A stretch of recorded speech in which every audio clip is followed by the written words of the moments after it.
Damn.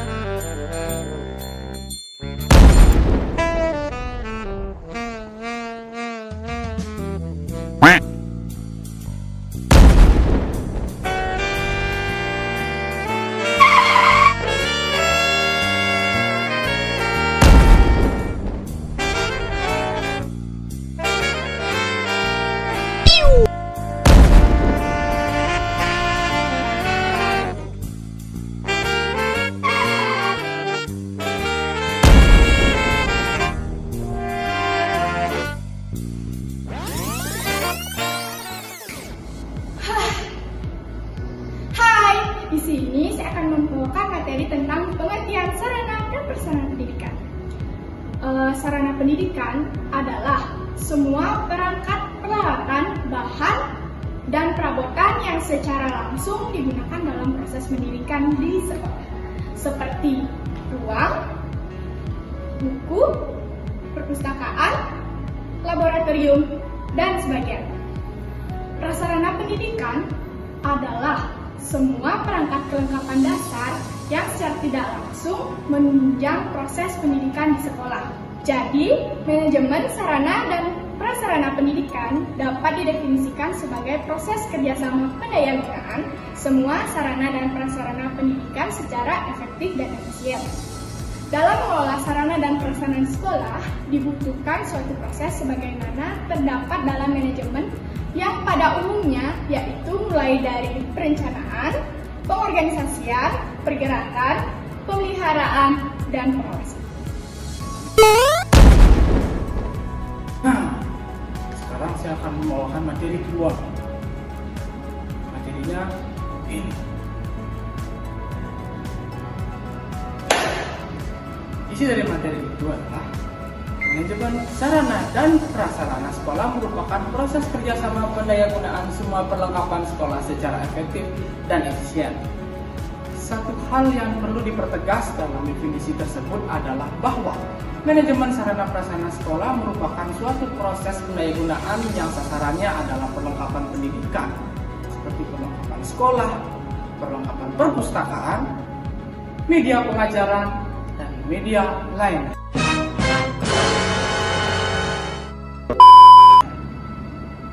Manajemen perlengkapan sekolah itu terwujud sebagai suatu proses yang terdiri atas langkah-langkah tertentu secara sistematis. Secara sederhana, manajemen sarana dan prasarana pendidikan di sekolah mencakup kegiatan-kegiatan pengadaan, pendistribusian, penggunaan, pemeliharaan, inventarisasi, dan penghapusan sarana dan prasarana pendidikan. Dalam makalah ini tentu tidak mungkin membahasnya secara keseluruhan dan terperinci.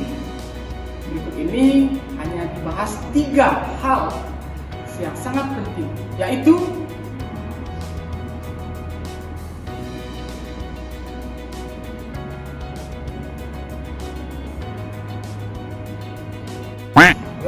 Kita ini lapar. Selanjutnya ada Stock dan Johnson. Pada tahun 1967 pernah mengungkapkan bahwa langkah-langkah manajemen sarana dan prasarana pendidikan itu meliputi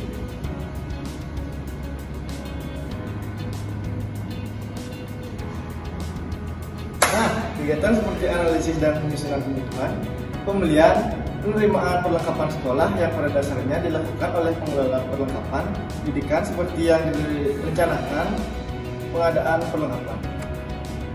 Pengadaan sarana dan prasarana di sekolah biasanya dilakukan untuk memenuhi kebutuhan sesuai dengan perkembangan pendidikan di program sekolah, menggantikan barang-barang yang rusak, menggantikan barang-barang yang hilang, barang-barang yang dihapuskan, atau sebab-sebab lain yang dapat dipertanggungjawabkan. Dengan pengadaan tersebut diharapkan dapat menjaga tingkat persediaan barang setiap tahun anggaran yang datang. Berkenaan dengan pengadaan sarana dan prasarana pendidikan di sekolah, ada 3 hal yang perlu dipahami. Yang pertama, bahwa pengadaan sarana dan prasarana di pendidikan di sekolah harus meliputi perencanaan yang hati-hati. Nah, yang kedua, bahwa banyak cara pengadaan sarana dan prasarana pendidikan di sekolah. Yang ketiga, bahwa pengadaan sarana dan prasarana pendidikan di sekolah harus diadministrasikan dengan tertib sehingga semua pengeluaran uang yang berkenaan dengan pengadaan sarana dan prasarana pendidikan di sekolah itu dapat dipertanggungjawabkan dengan baik kepada pemerintah atau yayasan pusat. Nah, pasti penasaran bagaimana materi selanjutnya? Jangan kemana-mana, tetap simak di sini karena teman saya akan menjelaskan.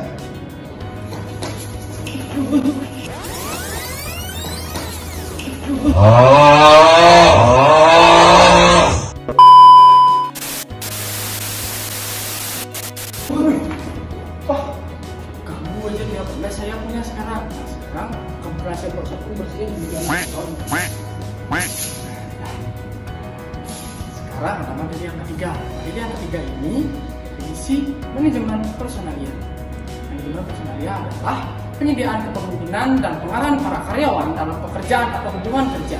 Namun, kemudian muncul pertanyaan kepemimpinan dan pengarahan seperti apa yang dimaksud. Tentunya semua hal yang terkait dengan kepentingan, tujuan, dan kebutuhan karyawan atau yang bisa disebut sumber daya manusia atau personalia. Pengorganisasian, pengarahan, dan pengendalian dari pengadaan, pengembangan, kompensasi, pengintegrasian, pemeliharaan, dan pemberhentian karyawan dengan maksud terwujudnya tujuan perusahaan, individu, karyawan, dan masyarakat yang bersangkutan. Sebagai bandingan pengertian lainnya, Badriah 2017 pernah berpendapat bahwa manajemen sumber daya manusia adalah bagian dari ilmu manajemen yang memfokuskan perhatiannya pada pengaturan peranan sumber daya manusia dalam kegiatan organisasi yang dikarenakan untuk mencapai tujuannya organisasi memerlukan sumber daya manusia sebagai pengelolaan sistemnya.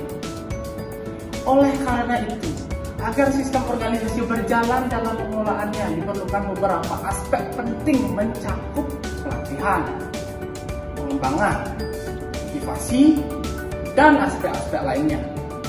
Hal ini akan menjadikan manajemen personalia ini sebagai salah satu indikator penting pencapaian tujuan organisasi. Ini juga berkaitan langsung dengan fungsi manajemen personalia. Nah, selanjutnya ada materi tentang proses pengaplikasian perencanaan manajemen personalia dalam lingkup pendidikan.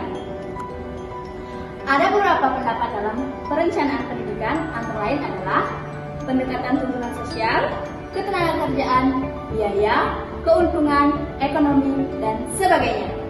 Perencanaan personalia terutama menyangkut pendekatan-pendekatan ketenagakerjaan.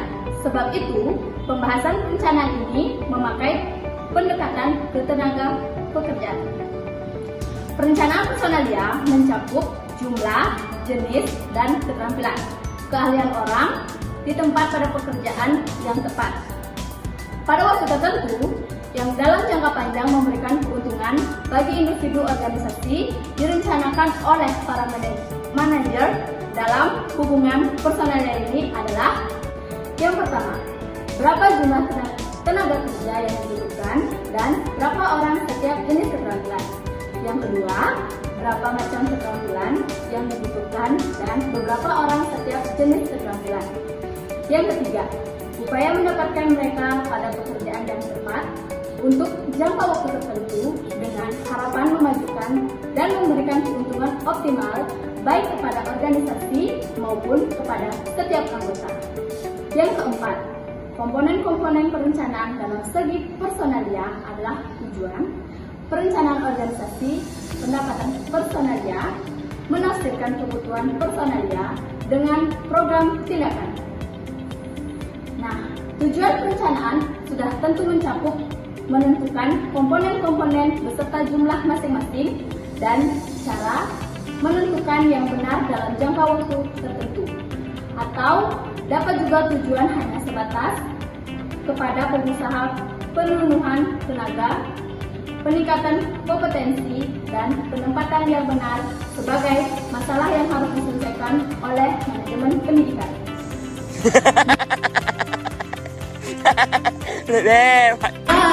Kali ini aku akan membacakan kesimpulan dari materi yang telah dibawakan teman-teman saya, yaitu itu, manajemen pendidikan adalah suatu kegiatan atau rangkaian kegiatan yang berupa proses pengelolaan usaha kerjasama sekelompok manusia yang tergabung dalam organisasi pendidikan yang dilakukan dengan usaha bersama secara efektif dan efisien, termasuk manajemen sarana prasarana dan juga manajemen personalia yang berfungsi untuk mendayagunakan semua sumber dan potensi yang ada demi tercapainya tujuan pendidikan yang telah ditetapkan sebelumnya.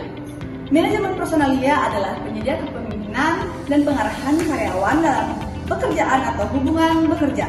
Dalam pengaplikasian manajemen personalia tersebut, ada beberapa pendekatan yang digunakan dalam memaksimalkan perencanaan pendidikan, antara lain adalah pendekatan tuntunan sosial, ketenagakerjaan, biaya, keuntungan, ekonomi, dan sebagainya. Oke, jadi itu dulu untuk kesimpulannya.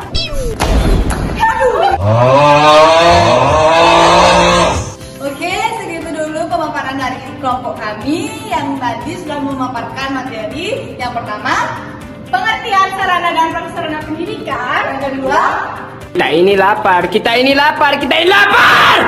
kamu. Yang kedua, proses pengaplikasian manajemen sarana dan prasarana pendidikan. Yang ketiga, Yang ketiga, definisi manajemen personalia. yang keempat, Proses pengaplikasian perencanaan manajemen personal dalam lingkup pendidikan. oke. Saya Yunita Diana Putri. Saya Dimudoni Sudini Fatmayuni. Saya Presiden. Nama. Ya, Bisa. Saya Adit.